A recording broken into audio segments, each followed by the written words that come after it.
Still don't know who shot up a pair of Moore County power stations late last year, causing days-long blackouts. We do know if it happens again, the punishment would be much harsher.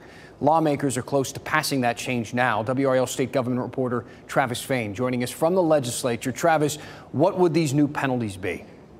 So the current state law has a number of penalties for damaging utility lines, but it doesn't really contemplate someone firing a gun and killing the power.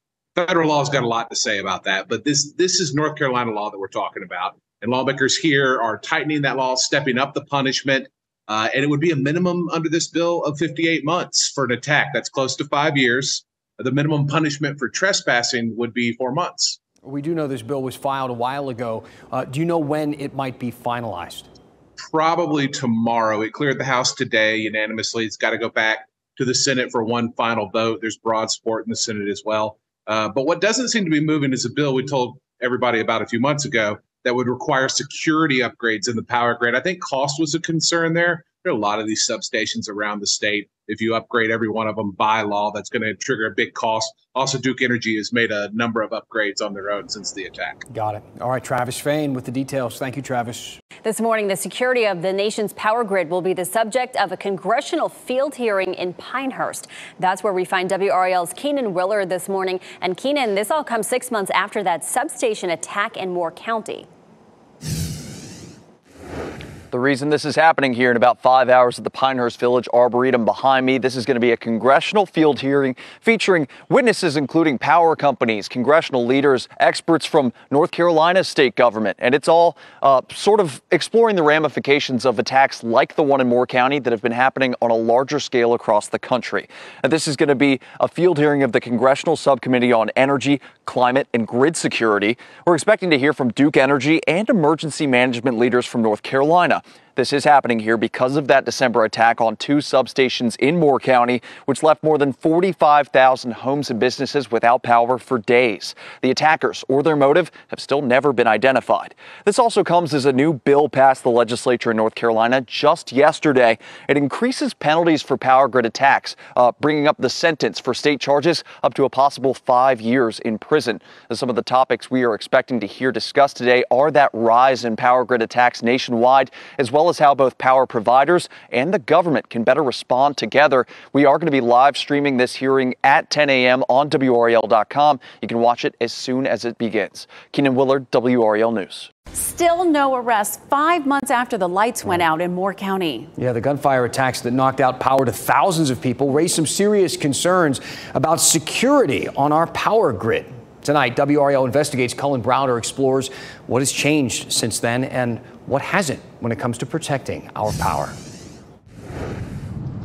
Thousands of electric substations dot our nation's landscape. Metal boxes and high voltage wires, often in full view behind a chain link fence. But the house does not have heat. It's just insane. The December Moore County attacks exposed just how reliant communities are to even one station. So what really happened in Moore County? One engineering expert theorizes it this way.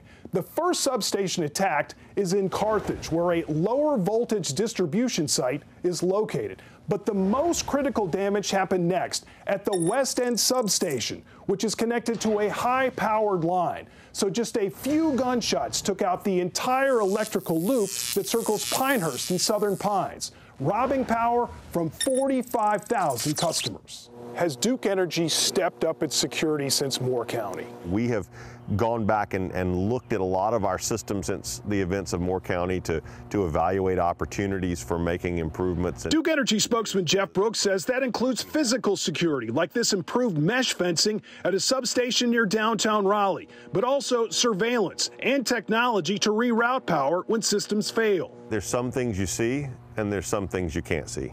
And security is a multi-layered approach that we take. WRAL Investigates visited both those Moore County substations earlier this month. West End now includes a perimeter fence blocking traffic well away from the site. Within 10 minutes of our unannounced arrival, a sheriff's deputy pulled up. He questioned us, then ran our driver's licenses in the system, kindly warning us to abide by the no trespassing signs. Just don't go past anything.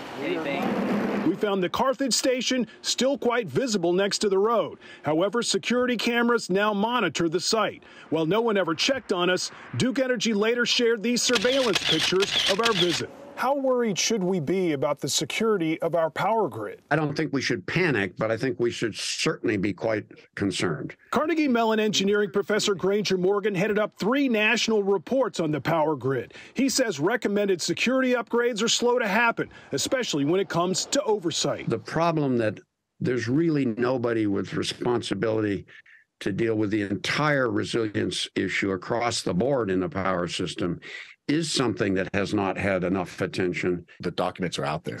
Jack Reedy, digital security expert with I&E, warns there's a virtual how-to guide to attack power stations circulating online for those up to no good. That's where we have to start figuring out what's in the guide and hardening against those attacks. Reedy asked a colleague who's currently active on the dark web to see what he could find. Include detailed schematics and equipment manufacturers, in addition to standard operating procedures of those particular areas.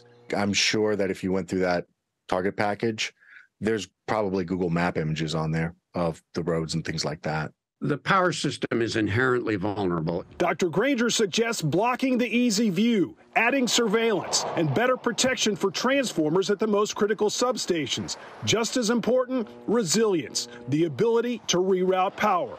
Brooks agrees. You can do everything right on your system and still have an attack. If we can't stop it from happening, we want to contain the impacts to a smaller area and get power back up faster.